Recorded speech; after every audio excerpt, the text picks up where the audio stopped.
The film kicks off with John Chapman, a former U.S. Marine grappling with PTSD as he drinks in memory of his fallen comrades. In a moment of despair, he plays Russian roulette with a revolver, attempting to end his life. Fortunately, the chamber is empty, sparing him. Later, Chapman visits a convenience store to purchase some alcohol. Suddenly, two armed thieves storm in, with one wielding a shotgun aimed directly at Chapman. Oh, yeah, you're right. Effective but unsatisfying. I'll tell you what. Unfazed by the threat, Chapman daringly places the shotgun against his own head, challenging the robber to pull the trigger. Classic, but with enough splatter to let him know you mean business. The robber, taken aback by Chapman's audacity, labels him insane. In a swift turn of events, Chapman overpowers both criminals and returns the stolen money to the store owner. Keep the change. Back at his home, Chapman battles his PTSD, experiencing intense anxiety and resorting to strenuous workouts to regain control and focus. One night, while trying to sleep, he is startled by a knock at the door. It's his sister, Cindy. They share a meal the following day, during which Cindy discovers that John has been neglecting his prescribed medication for PTSD. John insists he is managing fine and expresses his disdain for the medication. Despite his concerns, he gives her the medicine. In contrast, he checks on Cindy, asking if she's all right. She insists she is, though her demeanor suggests otherwise. The following day, Cindy boards a flight back to Brazil. The scene shifts to two police officers, one named Catarina, who are guided by a child from the favelas to a beach. There they discover Cindy, battered and bleeding, but fortunately still alive. Catarina quickly calls for medical help. Chapman, alerted by Ridley, a fellow veteran and diplomat, learns of his sister's brutal attack and promptly heads to Brazil. Meanwhile, Catarina is seen handing out sodas in the favela when gunshots ring out. She and her partner hurry to the commotion, only to find detectives Santo and Baroro have already detained the culprits. However, the tables turn when the locals aim their weapons at the officers. In a swift negotiation, Santo proposes a challenge: the locals' best fighter against the police's best. If the police lose, they must release the detainees and leave. If they win, they will depart. Determined to find Cindy's assailant, the investigation continues, culminating in a confrontation between Detective Carlos Baroro and the top fighter from the favelas. Baroro easily defeats the fighter, and Santo reassures the crowd that they will return. John then reconnects with Manny and Santo, with the detective permitting the former Marine to examine the crime scene alongside Officer Catarina. Later, when John visits his sister in the hospital, he notices an Asian nurse administering something into Cindy's IV. Initially, John doesn't think much of it until Cindy begins to have seizures. The medical staff rush to stabilize her and inform John that there are no Asian nurses employed there, indicating it was an attempt on Cindy's life. John is then seen at the location where his sister was found, trying to gather information. He spots a young man wearing Cindy's necklace and confronts him.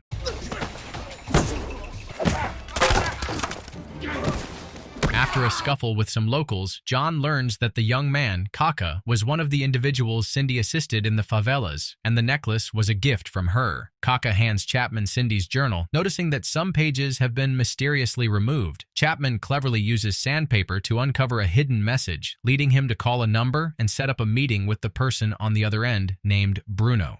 Bruno reveals that Cindy was delving into the disappearances of sex workers in the favelas. She had set up a crucial meeting with someone who could expose the entire operation and had asked Bruno to photograph it. Having collaborated with Cindy before, Bruno admits he gave her the original photos but kept copies for his own protection. However, Chapman manages to snatch the copies from Bruno. As Bruno heads to his car, it suddenly explodes, triggering Chapman's PTSD.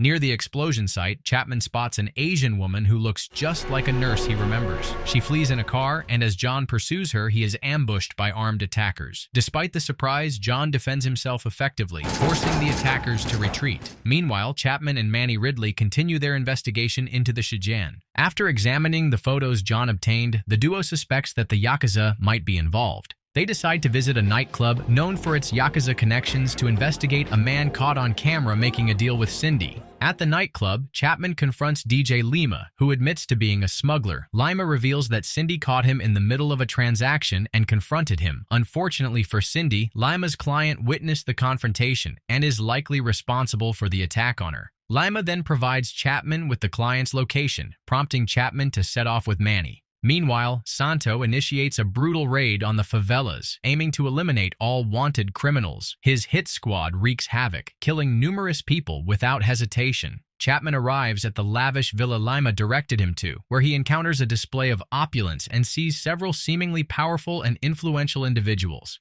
The Asian woman is present, and a guard escorts Chapman to a balcony. As Chapman peers over the balcony, he spots a dark van arriving, delivering young girls to the mansion. Among them, he identifies one as his sister, Maria. Suddenly, a guard attacks Chapman, but the Marine quickly overpowers his assailant. Meanwhile, back in the favelas, a police officer notices a Japanese man loading into a similar black van and demands he halt while calling for backup. Santo and Bororo arrive at the scene, and the officer briefs them on the situation. Just as Santo is about to take down the suspect, he unexpectedly turns his weapon on the young officer, shooting him fatally. It is then unveiled that Santo and Bororo are in cahoots with the Japanese woman who attempted to kill Cindy. In a shocking revelation, it is disclosed that Santo orchestrated the raid not to eliminate criminals, but to silence anyone Cindy might have confided in about their child trafficking operation. The Yakuza enlisted Santo to tie up these loose ends, and the Japanese woman assures Santo that his payment awaits him at the docks. Meanwhile, the guards at the mansion continue their activities. Chapman is on a mission to track down the location where the kidnapped individuals are held. Meanwhile, Haramoto, the main antagonist, instructs a female Yakuza member to head to the hospital and eliminate Cindy. Concurrently, Haramoto interrogates Lima and ends his life using a sword. Hoto informs Santo and Bororo about the chaos Chapman is causing, and the detectives assure him they will handle the situation. Chapman finds himself surrounded by guards at a brothel but manages to defeat them. Santo and Bororo arrive, and Chapman briefs them on the situation. It appears Santo is about to kill Chapman, but Katarina and her partner show up, exposing Santo's betrayal. Chapman leads them to the location where the children were held, only to discover it's now empty. Santo demands the shipping manifest from Chapman, who complies, unaware of Santo's ties to the Yakuza.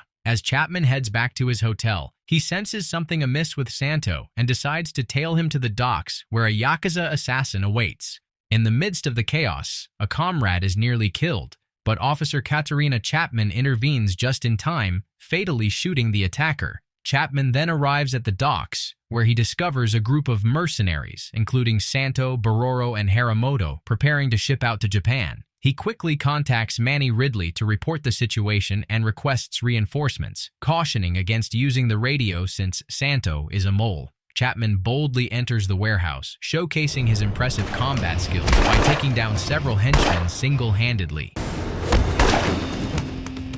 Santo and Bororo then confront him, and Chapman manages to trap Santo under some crates. However, he must then face the formidable Bororo in a fierce one-on-one battle. The ensuing fight is intense, with both men exchanging rapid blows. Despite Bororo's remarkable agility, Chapman ultimately gains the upper hand. Just as Chapman defeats Santo, who breaks free to attack again, he easily subdues him. As both Bororo and Santo recover and prepare to strike once more, Chapman narrowly avoids being slashed from behind by Haramoto's sword, dodging just in time. The trio launches a coordinated assault on Chapman, sparking an intense battle.